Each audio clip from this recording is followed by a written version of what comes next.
스데반은 공의에서 복음적인 논리와 열정을 가지고 담대하게 말씀을 전했습니다. 그러나 그에게 돌아온 결과는 돌무더기였습니다. 돌에 맞고 그가 세상을 떠납니다. 인간적인 눈으로 보면 참 슬프고 젊은 사람이 안 됐다 그러한 생각을 갖게 되지만 영적인 측면에서 보면 하늘문이 열리고 하나님의 영광을 보고 우리 예수님이 일어서서 마중 나오고 그리고 스데반은 패자의 마지막 비참한 말을 하는 것이 아니라 승자의 언어, 오히려 내 영혼을 받아주시고 저들의 죄를 용서해 주소서. 무슨 죄입니까? 저들의 무지의 죄, 저들의 배은망덕한 죄를 용서해 달라고 선언을 하면서 그가 잠이 듭니다.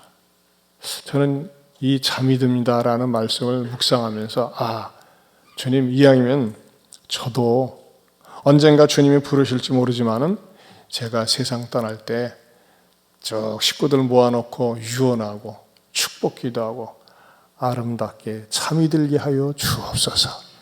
여러분들도 그렇게 임종할 수 있기 바랍니다. 임종 말만 나오면 왠지 섬뜩 한 분 있어요. 여러분 언젠간 갑니다. 하지만 말이죠, 내가 세상 떠날 때 막 못 살겠다고 막 발부둥 치는 것이 아니라 아름답고 복된 임종이 저와 여러분의 임종이 될 수 있도록 기도하고 또 그렇게 되기를 축원합니다. 오늘은 드디어 8장으로 넘어왔습니다. 이 8장 1절은 등장하면서 한 젊은이가 분기탱천하고 의기양양한 이 젊은이의 모습을 볼 수 있습니다. 이것은 어떤 모습일까요? 저는 착각의 위험을 가지고 있는 젊은이다 이런 생각을 합니다. 오늘 설계의 제목이 뭡니까? 착각의 위험이다. 자, 오늘 본문을 통해서 오늘에게 주시는 말씀이 무엇인지, 저는요 스데반은 성령이 충만했다면 사울은 착각이 충만했다 이런 생각을 합니다. 착각이 충만했다. 왜 무엇에 대한 착각이었을까요? 첫째는요 마땅한 일을 하고 있다고 착각했다는 것입니다. 마땅한 일을 하고 있다고. 자, 8장 1절을 다시 한번 보실까요? 8장 1절을 봅니다. 시작. 사울은 그가 죽임당함을 뭐하더라? 마땅히 여기더라. 이 마땅이라고 하는 부사에다 줄을 쳐보세요. 마땅히 여기더라. 사실은 엄밀한 의미에서 스데반이 그 설교를 시작할 때 그를 둘러선 회중들에게는 아주 심각한 문제를 가지고 있는 위선적 회중들이었습니다. 사실 여러분들처럼 자원하는 마음으로 사실 이러한 때에 많은 분들이 쉬었다 교회 가지 뭐 하면서 안 나오는 분들도 믿음 약한 분들이 계시는데, 하나님 앞에 주일이니까 내가 목숨을 걸고라도 예배에 나와야지 하면서 예배에 나온 분들은 목숨을 지켜주십니다. 네. 지난주에 남원 터널에서 터널 대형 사고가 있지 않았습니까? 근데 어떤 분을 제가 만났는데 그날에 남원에 갈 일이 있었고 그 시간에 거기를 지나갈 수밖에 없었대요. 근데 하나님께서 뭔가 이렇게 일이 틀어져 가지고 못 가게 하신 거예요. 그래가지고 그날을 가지를 않았대요. 근데 자기가 약속한 날짜하고 시간이 거길 지나가는 시간이었어. 근데 더 놀라운 일은 그 사람을 위해서 그분이 간증하는 게 자기를 위해서 기도해 주는 분들이 있었다고 하는 거. 정말 이렇게 하나님께서 이런 것들은 보호의 복이 아닐까 생각을 합니다. 여러분, 저는 이렇게 어려운 때에도 내가 하나님 앞에 나와서 예배드려야지, 이 예배자의 자세가 저와 여러분에게 복이 될 수 있기를 축원합니다. 스데반 주변에 모였던 그 회중들은 정말 목마른 사슴이 신의 말을 찾기에 갈급한 같이 갈급한 마음으로 나왔던 것이 아닙니다. 사실 스데반하고 맞붙었어요. 뭘로 맞붙었느냐? 그래, 네가 믿는 예수가 정말 하나님의 아들이냐? 어떻게 해서 하나님의 아들이 되고 구원주가 되느냐 하면서 서로 맞붙었는데, 이 사람들이 스데반이 성령과 지혜가 충만하니까 성경을 배경을 해서 쭉 풀어서 설명하는데 이길 재간이 없었어요. 그 이길 재간이 없으니까 가만히 있어봐. 저놈은 너무 똑똑한데, 저놈은 너무나 복음을 잘 전하는데 저놈을 잠재울시킬 방법이 없을까? 저것을 입 다물게 할 수 있는 방법은 없을까? 그것을 연결하는 게 뭡니까? 없애버리면 되는구나. 함정을 파서 없애버리면 되겠구나. 어떻게 함정을 팔까? 과격하고 좀 극성스러운 사람들을 돈으로 매수해가지고 스데반이 하나님을 모독하는 죄를 지었다라고 이렇게 뒤집어 씌워가지고 돌로 쳐 죽이는 작업을 하자. 그렇게 사전에 꾸몄어요. 그게 어디에 나와 있습니까? 사도행전 6장 10절에서 14절에 나와 있습니다. 같이 볼까요? 시작. 스데반이 지혜와 성령으로 말함을 그들이 능히 당하지 못하여 사람들을 모하여 매수하여 말하게 하되 이 사람이 모세와 하나님을 모독하는 말을 하는 것을 우리가 들었노라 하게 하고 백성과 공회에 이르러 거짓 증인들을 세우니 이르되 이 사람이 이 거룩한 곳과 율법을 거슬러 말하기를 마지 아니하는도다. 그의 말에 이 나사렛 예수가 이것을 알고 또 모세가 우리에게 전해준 규례를 고치겠다 함을 우리가 들었노라 하거늘. 뭐라고 얘기했어요? 모세와 하나님을 모독하는 말을 하는 것을 우리가 들었다 이거예요. 하지도 않았는데. 그래가지고 충동질해가지고 거짓 증인들을 내서 이 스데반을 죽이려고 작정을 했던 사람들이라고 하는 것입니다. 여러분, 매수라는 게 뭡니까? 돈을 많이 주고 자기 편을 만드는 거죠. 이런 일들은 지금도 있지 않습니까? 우리 인간사 속에 이런 일들이 얼마나 많이 있습니까? 그러면서 하지도 않은 하나님을 모독하는 말을 하고 모세를 모독하고 율법을 거슬렀다고 얘기한다는 것입니다. 그러면서 죽이려고 하는 거예요. 그런데 문제는 뭐냐면요, 당시 이스라엘은 로마 식민지 하에 있었어요. 그래서 누구를 죽이려고 할 때는요, 로마 법의 승인을 받아야 됩니다. 그렇지 않으면 실정법에 어긋나거든요. 그래서 예수도 신성모독죄로 죽이려고 했을 때 어떻게 했어요? 좀 정당성을 띠기 위해서 로마 당국에 고발을 했고 로마 총독의 허가를 받으려고 했던 것 아닙니까? 그런데 이때 당시에 스데반은 그냥 평범한 일개 집사인데 이걸 처리하고 싶어요. 없애버리고 싶어요. 어떻게 했을까요? 역시 로마 관료들을 갖다가 돈을 주고 매수했다는 것입니다. 그 무엇을 보면 하냐면 예수님이 죽으신 다음에 무덤에 머물렀을 때도 어떻게 했어요? 예수님이 분명히 부활하셨는데 불구하고 로마 군병들을 매수해가지고 저들이 와서 훔쳐갔다라고 이렇게 얘기하라 하면서 돈으로 전부 해결을 했어요. 그런 사회가 바로 당시의 사회였기 때문에 그럼 왜 죽이려고 하느냐? 저 미친놈이다. 잘못 미친놈이다. 근데 어느 정도로 미쳤느냐? 하나님의 율법을 갖다가 하나님을 모독하고 하나님의 율법을 거스리는 자다. 어디에 근거를 두었느냐? 여기다 이거예요. 레위기 24장 16절. 이 근거를 들이댔습니다. 어떻게 같이 읽어볼까요? 여호와의 이름을 모독하면 그를 반드시 죽일지니 온 회중이 그를 돌로 그를 칠 것이니라. 거류민이든 본토인이든지 여호와의 이름을 모독하면 그를 죽일지니라. 이게 구약의 레위기서 24장 16절에 게재되어 있기 때문에 우리는 죽여도 됩니다. 그러니까 당신네들은 입 다물고 있으시오. 우리가 처리할 테니까. 이런 식으로 해서 하나님을 모독하지도 않고 율법을 거스리지도 않았는데도 불구하고 스데반을 죽이려고 내세웠다는 거예요. 근데 왜 사울은 거기에 동조했을까요? 사울은 굉장히 자기 나름대로 정직하게 착하게 의롭게 산 사람이에요. 만약에 매수를 했다는 사실을 사울이 알았다면 그렇게 하지 않았을 거예요. 그러나 사울은 그걸 모르고 단순히 외형적으로 모든 사람들이 스데반이 하나님을 모독하고 율법을 거슬렀다고 하는 것에 대해서 사람들이 얘기하니까 정의감이 불타가지고서 많은 사람들이 돌로 치는 그 자리에서 그래 내가 책임질게 하면서 말이죠. 사람들이 옷을 벗어서 그에게 놓도록 했다고 그 앞에 놓도록 허락을 했다고 하는 것이죠. 그러면서도 사울은 어떤 자부심을 가졌어요? 넌 죽어도 마땅해. 왜? 하나님을 모독했잖아. 율법을 거스렸잖아. 그런 마음을 가졌다고 하는 것입니다. 자, 여기에서 우리가 얻을 수 있는 중요한 교훈이 있습니다. 여러분, 우리가 종종 사람들을 때로는 정죄할 때가 있어요. 비난하고 공격할 때가 있어요. 그런데 누구를 정죄하고 비난하고 공격할 때 정말 어떤 객관적으로 나타난 증거를 가지고 하는 것이 아니라 편견을 가지고 매수돼서 그 사람을 공격할 때가 있다고 하는 것입니다. 돈을 받아가지고 매수됐든지 아니면 우리 사회에서는 무엇을 가지고 매수될까요? 친근감.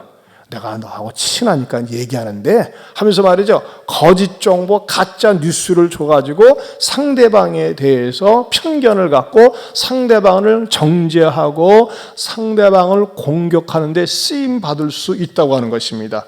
여러분 이거 굉장히 조심해야 됩니다. 위험합니다. 나중에 그 사실을 알게 되면 얼마나 고통을 당하겠어요.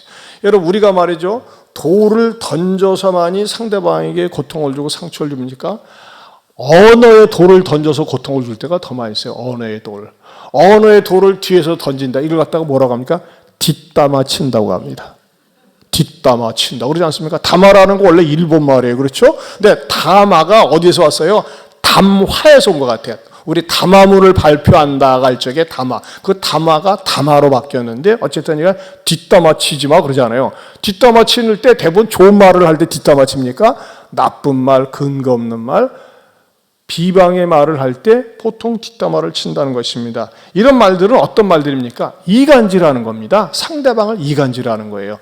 상대방하고 좋은 관계에 있었는데 좋은 감정을 가지고 있었는데 내가 나쁜 말을 함으로 말미암아 이간질을 해서 그 사람과의 관계를 무너뜨리고 어렵게 하고 고통을 줄 수 있는 것입니다. 그래서 성경에서는 이간에 대해서 뭐라고 말씀하느냐? 잠언 16장 28절 같이 보겠습니다.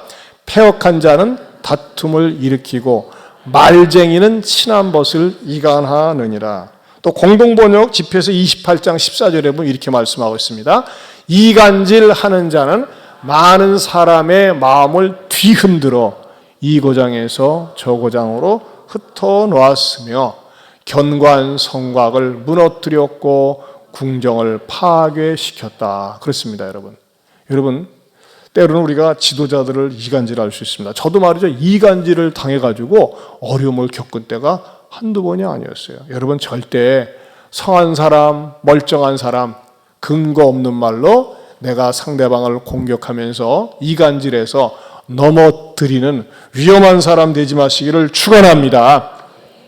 두 번째는 말이죠. 이 사울이 어떤 착각을 했느냐. 예수는 마땅히 구원자가 될 수 없다는 착각을 했다는 거예요. 예수는 마땅히 구원자가 될 수 없다는 착각. 스데반은 어떤 것을 계속 논지를 펴는 거예요. 예수는 마땅히 구원자가 된다는 사실을 주장한 것이고 사울은 아니에요. 근데 말이죠. 이 성경을 깊이 묵상하고 연구하면서 이게 궁금하더라고요. 과연 예수님이 육체로 살아생전에 33년 동안 이 지상에서 사역을 하고 계셨을 때에 사울이 존재하지 않았었냐는 겁니다. 사실 당시에 예수님은요 크게 부각된 인물이었어요. 모르는 사람이 거의 없었습니다. 그런데 과연 사울은 어디에 있었을까? 사울은 태어나지 않았을까? 아니에요. 사울과 예수님은 동시대 사람이었습니다. 무엇을 보면 아느냐? 예수님께서는요 십자가에 죽으시고 부활 승천하신 다음에 바로 사도들 12사도가 존재하고 활동을 하고 있었습니다. 그렇죠? 그러면요 그 12사도가 존재했다고 하는 것은 예수님의 흔적이 아직도 남아있는 것이고, 그리고 이때 당시에 사울은 어린 아이가 아니에요. 청년 지도자였습니다. 적어도 예수님의 제자들이 대부분 20대 후반부터 30대라면 사울도 그 나이 또래였다고 하는 것이죠. 그럼 사울은요 예수님에 대한 정보를 빠삭하게 알고 있었어요. 어머나, 예수가 보리떡 5개와 물고기 2마리 가지고 5,000명 이상 먹였대. 문둥병자를 고쳤대. 죽은 나사로를 살렸대. 아니, 이것도 알고 있었을 거예요. 베드로와 요한이 성전 미문에 들어가는 40년 된 안진뱅이를 고쳤었대. 이런 것도 사울은 익히 알고 있었다고 하는 것입니다. 그런데 궁금한 거는 사울은 안 믿었어요. 왜 그랬을까요? 왜 그가 수용을 하지 않았을까요? 분명히 동시대 사람이에요. 그리고 최고의 지성인입니다. 그리고 최고의 신학자예요. 똑똑한 사람입니다. 그런 사람들에게일수록 말이죠. 여러분 이거 아시죠? 높은 지위에 있고 더 많은 부를 가지고 있는 사람, 똑똑한 사람일수록 정보가 빨리 들어옵니다. 그렇지 않습니까? 그러면 예수에 대한 정보도 분명히 먼저 들어서 알고 있었을 것이고 익숙해져 있었을 것입니다. 그런데 왜 사울은 니고데모처럼 예수님에게 찾아가서 선생님 어떻게 해야 영생을 얻을 수 있겠습니까? 라고 한 번쯤 물어도 보고 당신이 메시아라고 하는 그런 말을 많이 듣고 내가 그러는데 어떻게 해서 메시아가 될 수 있습니까? 이런 어떤 지성적인 질문을 할 수 있을 법한데 왜 하지 않았을까? 그것이 알고 싶더라 이겁니다. 제가 가만히 성경을 묵상하면서 이래서였겠구나. 그 뭐냐면요. 사울은 아무리 예수를 세상 사람들이 구세주여 하나님의 아들이라고 떠벌리고 전도해도 받아들일 수 없는 고정관념이 있었습니다. 편견이 있었습니다. 그래서 그는 무시했습니다. 그건 왜 그러느냐? 사울 자신의 출생 배경과 성장 배경 그리고 그가 가지고 있는 모든 지식이 그것을 받아들일 수가 없었습니다. 무엇을 보면 압니까? 사도행전 22장 3절입니다. 같이 보겠습니다. 나는 어디로? 유대인으로 길리기아 다수에서 낳고 이성에서 자라. 여러분 이거가요 굉장한 자부심을 줍니다. 유대인은 뭐예요? 선민이라는 것이죠. 길리기아 다수, 천생적인 로마 시민권을 가지게 된 겁니다. 여러분 유대인들은 로마 시민권을 가질 수가 없습니다. 우리 사도행전 가다 보면요 천부장 되는 사람도 로마 시민권을 돈을 주고 매수해서 샀다는 말이 나와 있어요. 그런데 사도 바울은 뭐예요?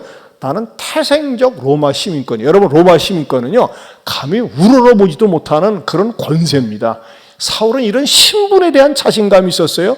그리고 확실히 이런 프라이드가 있었어요. 그리고 그 다음 구절에 보면요 어디에서 가말리엘의 문화에서 우리 조상들의 율법의 엄한 교육을 받았고, 가말리엘 하면 누굽니까? 당대 최고의 율법학자입니다. 누구도 감히 함부로 말할 수 없는 최고의 권위자 밑에서 배웠고 엄한 교훈을 받았고 또한 뭐예요? 오늘 너희 모든 사람처럼 하나님께 대하여 열심히 있는 자라. 단순히 이론가뿐만 아니라 자기는 행위에 있어서도 열심히 있는 자라 이겁니다. 자, 이렇게 자기의 신분과 비교할 때 어떻습니까? 예수는 뭐예요? 나사렛 출신이에요. 보자도 끝없는 나사렛 출신이에요. 그리고 예수는 뭐예요? 학벌이 없어요. 문벌이 없어요. 홈스테이 출신이에요. 자유를 학습을 했어요. 좀 혼자 똑똑한 척 하지만은 기껏해야 홈스테이 출신이고 자율학습자예요. 그리고 자기는 말이죠, 엄한 율법 교육을 받으면서 철저했는데 예수는 그 율법보다는 너무나 진보적이야. 그리고 자기는 하나님께 대한 열심이 있었는데 비해서 예수는 사람에 대한 열심이 있는 거예요. 이게 도무지 자기하고 맞지 않는 거예요. 그래서 아무리 예수가 구세주의 하나님이라고 할지라도 자기의 태어난 신분과 학력과 문벌을 가지고서 도무지 예수에게 굴복할 수 없는 것입니다. 이것을 다시 한번 비교 요약하면 이렇습니다. 사울과 예수에 대해서 비교하면요, 유대인 길리기아 다소 출신이 사울이에요. 사람들이 우습게 여기고 천박하게 여기는 나사렛 출신이에요. 또 최고 당대 학자인 가말리엘 문화에서 났어요. 예수는 무학력자예요. 자율학습자예요. 또 더군다나 사울은 엄한 율법의 교육을 받았어요. 그런데 예수는 투욱하면 말이죠, 죄인들의 친구라고 그래요. 세리장이 손가락질 받는 매국노 계열들, 세리장이 창녀들, 또 사람 취급도 하지 않는 여자들, 어린아이들을 귀하게 여겨요. 자기 사고방식하고 맞지 않는 거예요. 하나님께 대한 열심이 있는데 천한 사람에 대한 열심이 있는 거예요. 여러분 보세요. 복음은요, 부자, 잘나고 많이 배운 사람 잘 받아들이질 않어요. 자기 지성이 아무리 자기가 예수가 표적과 기적을 행했다 할지라도 받아들여지지 않는 겁니다. 뭐가요? 고정관념이, 편견이 받아들여지지 않는 것입니다. 그렇기 때문에 아무리 주변에서 예수에 대해서 그런 얘기가 들었어도 그거는 그 예수 얘기고 나하고는 상관이 없어. 나는 그저 구약을 쫓아서 율법을 쫓아서 살겨 이렇게 살고 있었는데, 문제는 뭐냐? 이 예수를 믿는 그리스도인들이 자꾸 퍼져나가는 거예요. 많이 퍼져나가는데 견딜 수가 없어요. 이건 잘못된 건데, 자기 생각으로 생각할 땐 잘못된 건데 퍼져나가는데, 그 가운데 제일 먼저 걸려든 게 누굽니까? 스데반입니다. 근데 스데반이 말하는 것 가운데 이 사울에게 가장 분노와 정죄를 갖다가 가득 차게 했던 건 뭡니까? 자기네들이 가장 소중하게 여기는 믿음의 조상 아브라함을 갖다가 스데반이 인용을 하면서 아브라함과 요셉을 통해서 애굽으로 구원받았고, 또 더 나가서 광야 생활을 통해 모세를 통해서 또 광야 생활, 또 율법 성막이 주어지고 성전이 주어지고 선지자들이 주어졌는데, 이것이 맨 마지막으로 연결되는 것은 예수 그리스도다. 결국은 예수 그리스도를 주시기 위해서 율법이, 성막이, 성전이 주어졌다고 하는 것에 대해서 드디어 이 사울의 분노심을 폭발시키면서 이 스데반을 죽이는데 그가 앞장섰다고 하는 것입니다. 한마디로 예수 믿는 것들은 바퀴벌레 같은 놈들이구나. 여러분, 바퀴벌레 보면 어머나 반가워합니까? 짓밟아 죽입니다. 여자들은 놀래고. 근데 바퀴벌레 같은 것들이라고 생각을 하니까 어떤 태도를 가지고 기독교인을 대합니까? 3절을 보겠습니다. 8장 3절 같이 봅니다. 시작.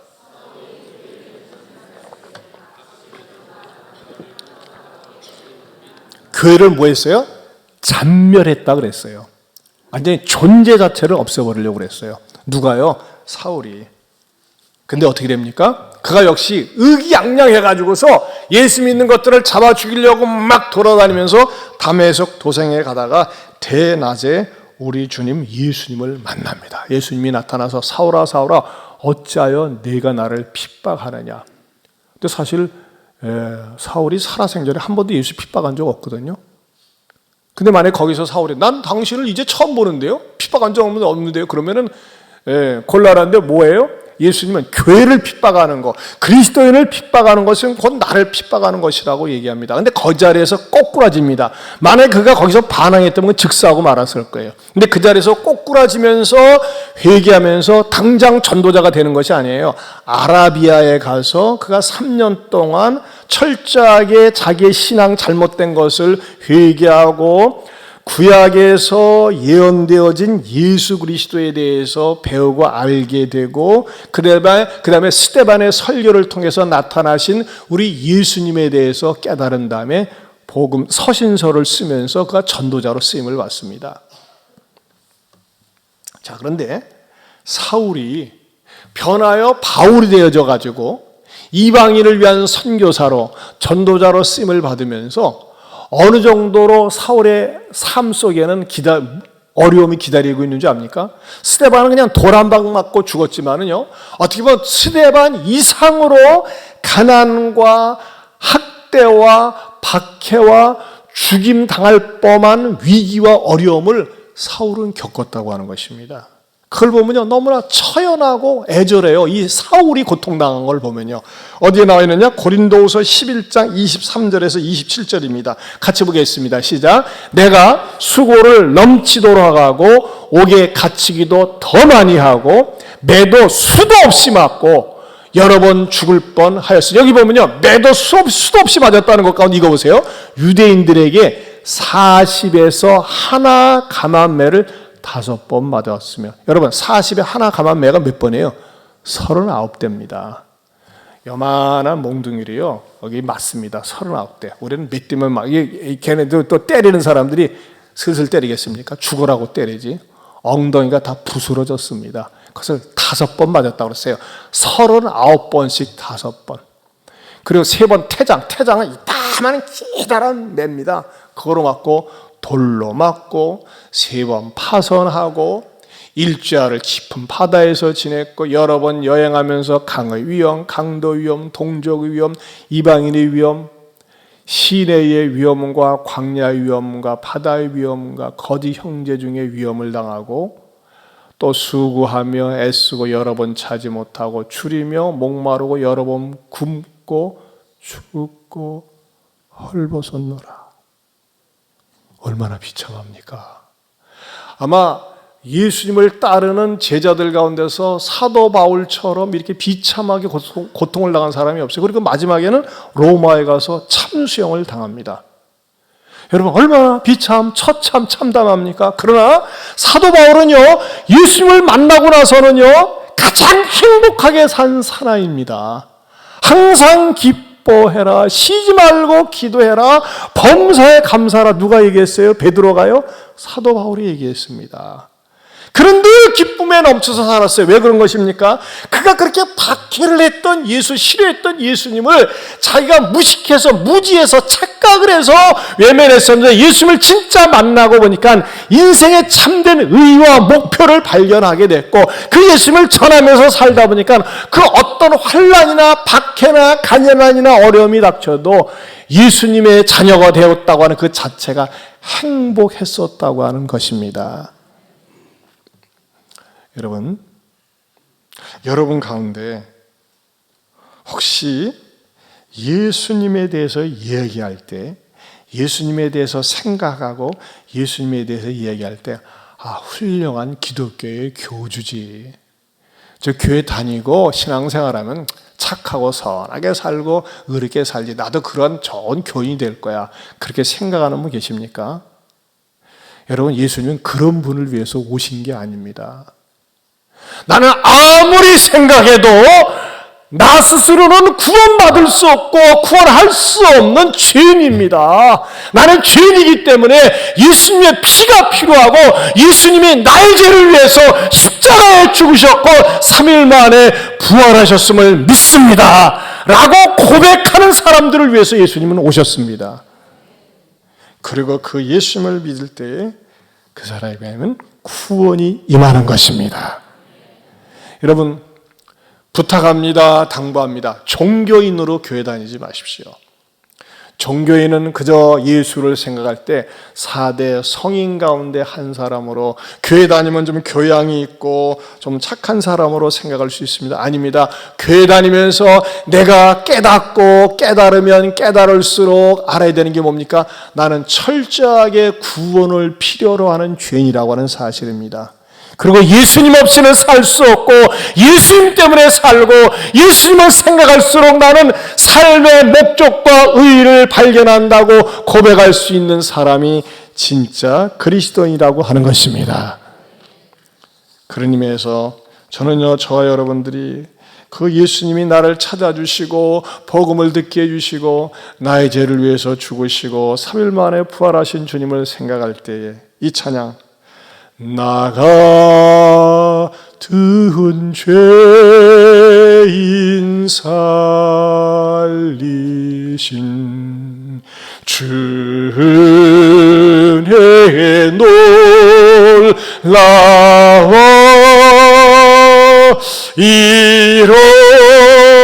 이뤘던 생명 찾았고 광명을 얻었네. 다시 한번, 나 같은 죄인 살리신, 나 같은 죄인 살리신 주의 놀라워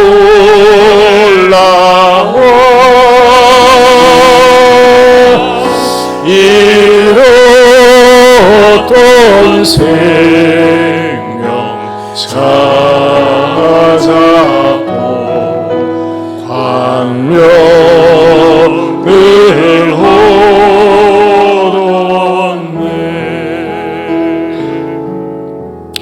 저는 성령님께서 저와 여러분의 마음속에 지금 코로나19 때문에 뉴스를 켤 때마다 불안하고 답답하고, 또 많은 분들이 경제적으로 어려움을 겪고 있어요. 손님들의 발길이 뚝 떨어지고 어렵고 힘들지만은, 그러나 이것도 주 안에서 회복되리라 믿습니다.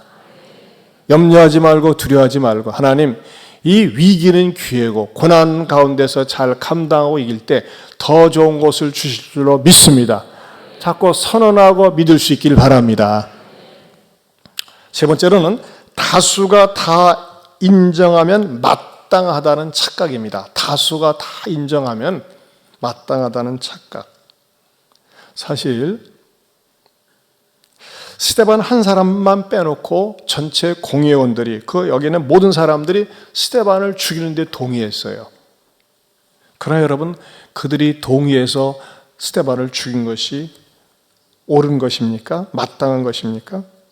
여러분, 예수님을 십자가 처형에 처할 때도 다 찬성했었어요. 한 사람도 반대하는 사람이 없었어요. 여기에서 오는 오류가 민주주의의 오류입니다. 하나님께서 우리에게 주신 좋은 제도 가운데 하나가 민주주의지만 민주주의가 항상 옳은 것만은 아니에요. 여러분, 다수가 다 죄인이라면 죄인이고 다수가 다 의인이라고 하면 의인입니까? 아니에요. 그럼 기독교인은 어떤 주의를 택해야 될까요? 신주주의입니다. 하나님주의. 여러분, 이 세상에 70억 인구 가운데서 69억이 하나님이 없다고 하면 하나님이 안 계신 겁니까? 아니에요. 69억 명이 하나님이 없다고 그래도 단 1억 명이 69억 9,991만 명이 하나님이 없다고 그래도 한 사람이 하나님을 믿는다면 하나님이 있습니다. 여러분, 다수의 논리에 치우치는 거 굉장히 위험합니다. 가나안 땅을 12명이 정탐을 했는데 10명이 반대 의견을 냈어요. 그럼 그 사람이 옳은 겁니까? 아니에요. 우리 그리스도인들은요, 성경을 가지고 세상을 볼 줄 아는 분별력을 가져야 된다는 겁니다. 영적인 해안 지혜를 가져야 됩니다. 그래서 로마서 12장 2절에 이렇게 말씀하고 있습니다. 같이 보겠습니다. 너희는 이 세대를 본받지 말고 오직 마음을 새롭게 함으로 변화를 받아 하나님의 선하시고 기뻐하시고 온전하신 뜻이 무엇인지 분별하도록 하라. 여러분, 분별할 수 있어야 돼요. 만약에 이번 주에 코로나19가 아니었다면 우리나라는 뭐로 뒤집혀졌을까요? 아마 기생충이라고 하는 영화 속에 완전히 나라가 말이죠, 전염이 되었을 것 같아요. 자, 세계적으로 인정받는 아카데미상을 탔죠, 사관왕. 여러분, 아카데미상하고 오스카상하고 무엇이 다를까요? 아카데미상 속에서 트로피 하나 주는데 이 트로피가 오스카상이랍니다. 그냥 거의 같은 말이에요. 근데 정말 눈에 우리의 육체를 오염시키는 코로나 바이러스 못지않게 무서운 전염병은 문화 전염병입니다. 문화로 정신세계가 망가지고 황폐화될 수 있다고 하는 것입니다. 이 문화 전염병에 감염되면요, 죄의식을 느끼지 않고 다 좋아하게 하는 치면자의 역할을 합니다. 예전에 강남스타일 다 이루고 다녔어요. 다 이루고. 여러분, 우리 인간이라는 존재는요, 단순히 먹고 마시고 입고 자는 그런 것 가지고 만족할 수가 없습니다. 의식주 문제 가지고는 인간이 만족하지 않아요. 의식주 못지않게 중요한 게 뭘까요? 문화입니다. 문화가 모든 사람들 속에 자리 잡고 있습니다. 가정의 문화가 있고 조직의 문화가 있고 교회 문화가 있고 사회 문화가 있어요. 그러나 여러분, 문화라는 개념을 잘 알아야 돼요. 문화의 국어사전적인 의미가 뭡니까? 같이 볼까요? 문화란 무엇인가? 네, 같이 봅니다. 높은 교양과 깊은 지식 또는 세련된 아름다움이나 우아함, 예술풍의 요소 따위와 관계된 일체의 생활 양식. 여러분, 이게 문화입니다. 문화. 그러면 영화도 뭡니까? 영화도 문화에 속합니다. 그런데 기생충이라는 영화가 미국에서 정말 영어권이 아닌 우리 한국 사람이 만들어낸 작품으로 뭐 아카데미상을 받았다 해가지고서 지금 난리를 치고 있지 않습니까? 그래가지고 청와대에서 초청해놓고 뭐 또 같이 먹고, 그건 잘못된 거 아니에요. 근데 문제는 뭐냐면요, 우리가 분별을 해야 돼요. 기생충이라는 영화, 성경적인 관점으로 볼 때 난 제목을 바꿨으면 좋겠어. 가족 사기단. 저는요, 제가 작년에 인터넷을 통해서 보고 또 이번에 뭐 아카데미상을 탔다고 하니까 다시 한번 봤는데 그렇게 가슴이 아파요. 무엇으로 시작해서 무엇으로 끝납니까? 사기로 시작해서 살인으로 끝납니다. 한 부잣집에 과외 선생으로 들어가기 위해서 무엇부터 시작합니까? 연세대학교 졸업장을 그 여자애가 위조를 하는 거예요. 그걸 보고 뭐예요? 애비되는 송강호는 이야, 우리 딸을 칭찬하고 있어요. 그게 칭찬할 노릇입니까?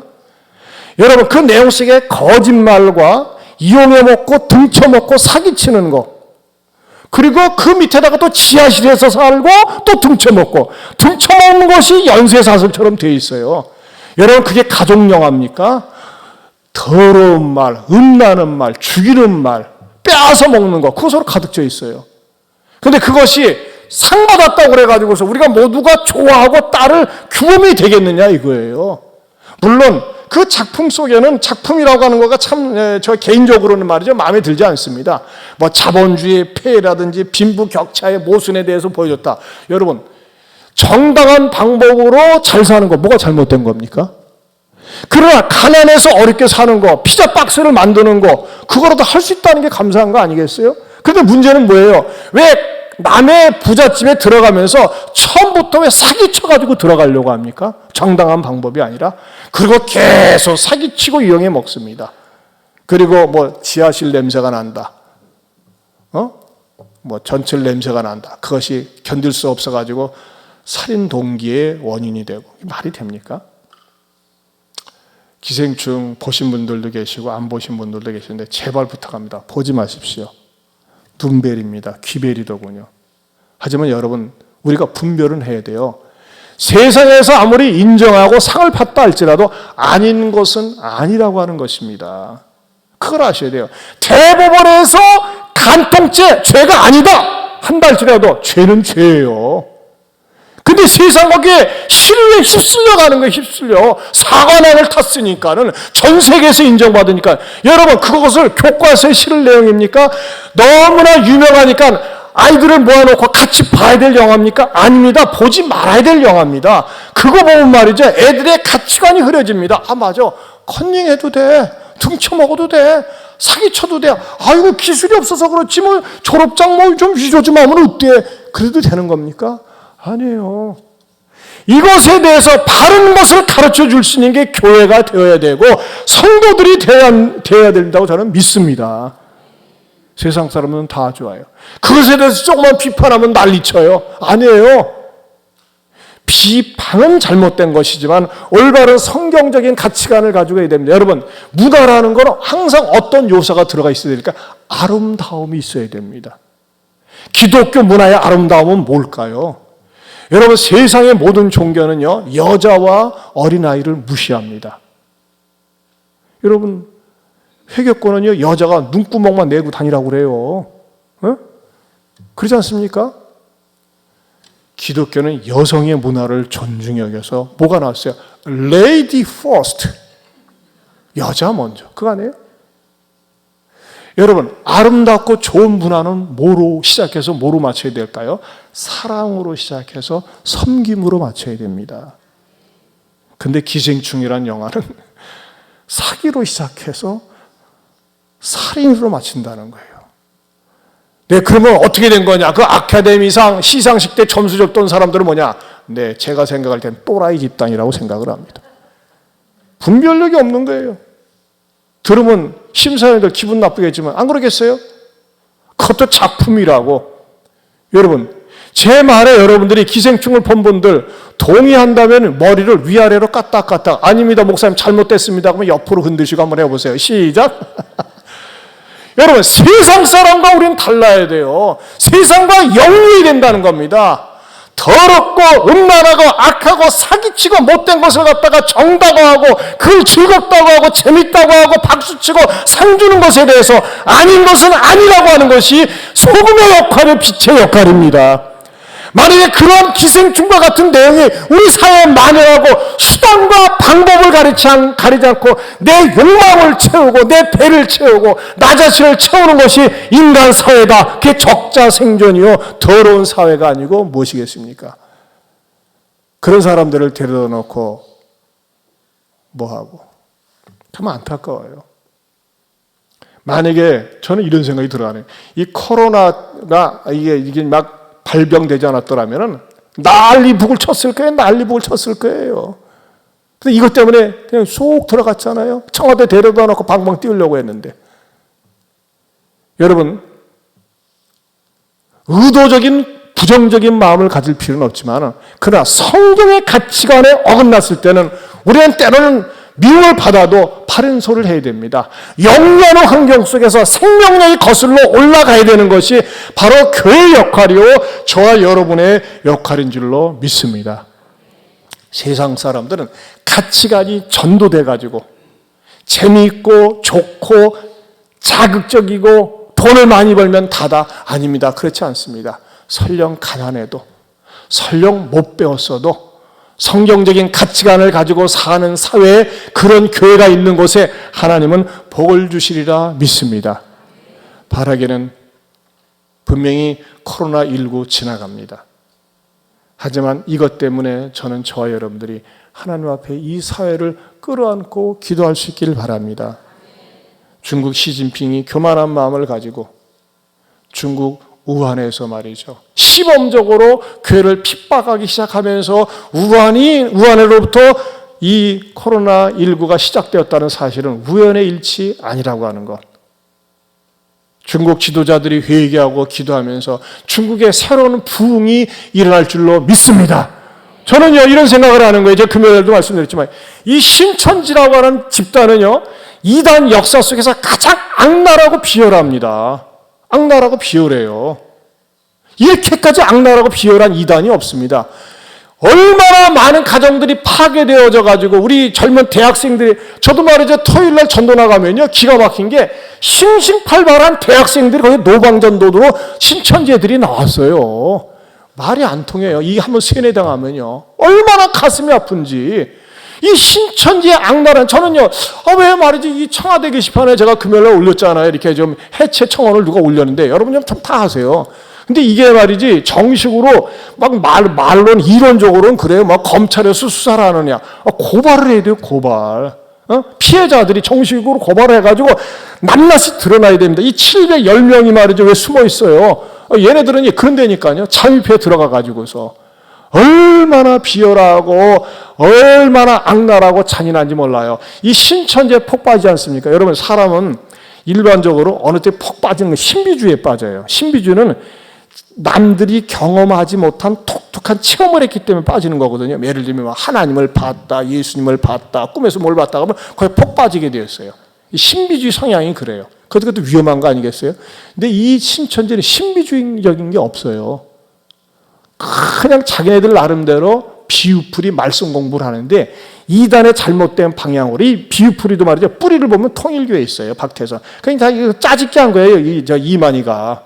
근데 거기에 폭 빠져가지고 재미있게 빠져가지고서 그러는데 그게 막 이단의 매력이라는 그런 것이. 근데 그게 문제는 뭐냐? 개인의 정신세계, 영적인 세계를 파괴시키고 가정을 파괴시키고 직장생활을 하지 않고, 그러니까 그 피해자 어머니 아버지들이 지금도 일인 시위 티켓을 하는 거 아니겠어요? 그런데 가만히 보니까 왜 대구 다대옥 교회에서 일이 일어나는가? 하나님이 고구마 순 뽑듯이 뽑으려고. 그러니까 신천지 하면요 우리 대한민국 국민이 다 알고 지금 전 세계도 알게 됐잖아요. 여기도 하나님이 뜨시는 줄로 믿습니다. 그래서 저는 기도 제목 그게 하나님 아버지, 따라서 하나님 아버지 이번 교회에 신천지가 공중분해되게 하여 주옵소서. 이 박멸되어야 됩니다. 그러나 저 여러분들은 그렇게 기도하면서도 강하고 담대하게 예수 그리스도의 복음과 예수님의 올바른 성경적 가치관을 가지고 세상을 거슬러 이길 수 있기를 축원합니다. 하나님 아버지 감사합니다. 주님, 우리가 코로나19 때문에 어려움을 겪고 있지만 이것도 반드시 극복되고 해결되리라 믿습니다. 이번 기회에 이 악랄하고 더럽고 음흉한 이 신천지의 세력은 공중분해되게 하여 주시옵소서. 세상에서 아무리 상을 받고 유명하다 할지라도 성경적 가치관과 어긋나고 사기치고 거짓말하고 살인하는 그런 문화는 우리가 동조하지 말고 우리가 더 깨어서 참된 진리 가운데 올바르게 서는 방향 제시를 하는 이 세상을 영리에서 올라가는 생명력 있는 그리스도인들이 다 되게 하여 주시옵소서. 예수님 이름으로 기도하옵나이다. 아멘. 자, 우리 주신 말씀 생각하면서 우리 찬송가 305장 부르겠습니다. 우리 다 같이 일어서서 부르십시다.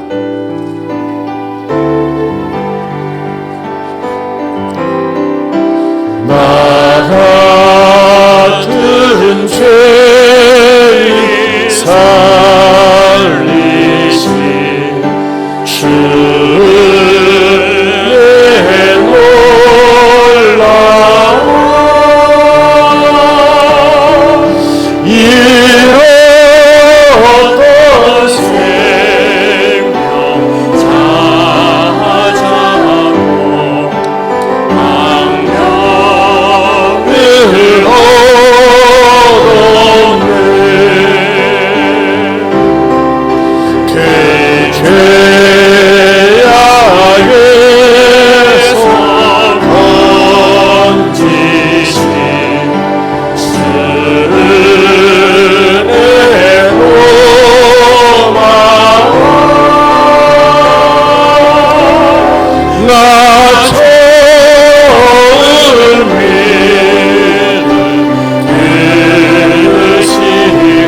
이제는 우리 주 예수 그리스도의 은혜와 하나님 아버지의 변함이 없는 사랑과 성령님의 감화 감동 교통하심의 은혜가 내가 가지고 있는 고정관념 때문에 주님을 외면하지 않고 착각하지 않고 세상이 아무리 동의한다 할지라도 성경의 진리와 어긋날 때는 노라고 얘기할 수 있는 신실한 그리스도인이 되기로 다짐하는 모든 성도들 위해 영원토록 함께 있을지어다. 아멘.